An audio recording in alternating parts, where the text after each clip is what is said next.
Hey everyone, happy Thursday. This week we're doing, oh, by the way, happy 4th of July. Happy Independence Day. Happy day if you don't celebrate. Anyway, this week we're doing Danielle's choice because it's her week to choose, and we're doing a book tag called the 7 Deadly Sins reading tag. And pretty much they are questions about reading based on the 7 Deadly Sins. So, the first question, pardon me, my computer's on the ground.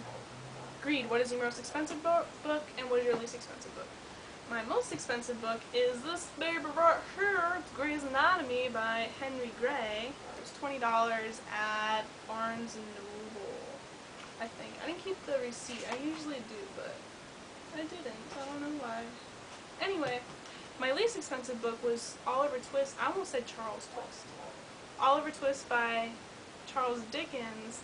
It's a hardcover, it's in like really good condition, it's used, and I only got it for $1.98.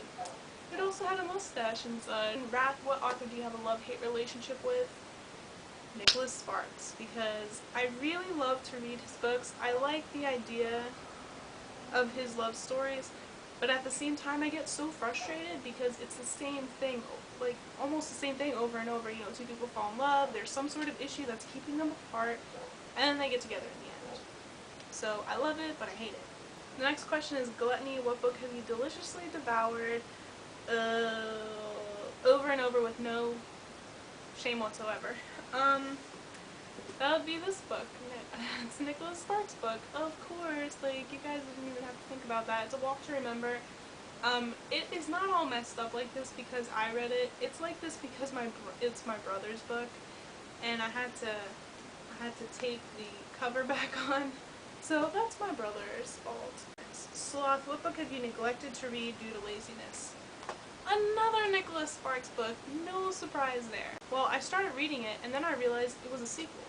So I bought the first book, which is True Believer, and I kind of liked it. And then I got the second one and I started reading it and I stopped for like a while. And then I started reading it again and then I just cried. What book do you talk about in order to sound like an intellectual reader? That would be this book, The Lucifer Effect by Dr. Philip Zimbardo. I really love talking about this, and I haven't even read the whole thing. But I'm just like, yeah, I'm super smart, and I'm a psychology major, blah blah blah. But Lust, what attributes do you find most attractive in male and female characters? In female characters, I like characters that are strong, and they're not afraid to stand up for what they believe in. So, I mean, I think the first person that came to my mind, and maybe the first person that came to your mind, was Katniss Everdeen from The Hunger Games. I like her because she gets things done. And also Jamie Sullivan from A Walk to Remember, because, you know, even in like the movie, Landon is asking her like, you don't care what people think, and she's like, no, like she doesn't care. She is who she is because she is who she is, you know, like she doesn't care what other people say.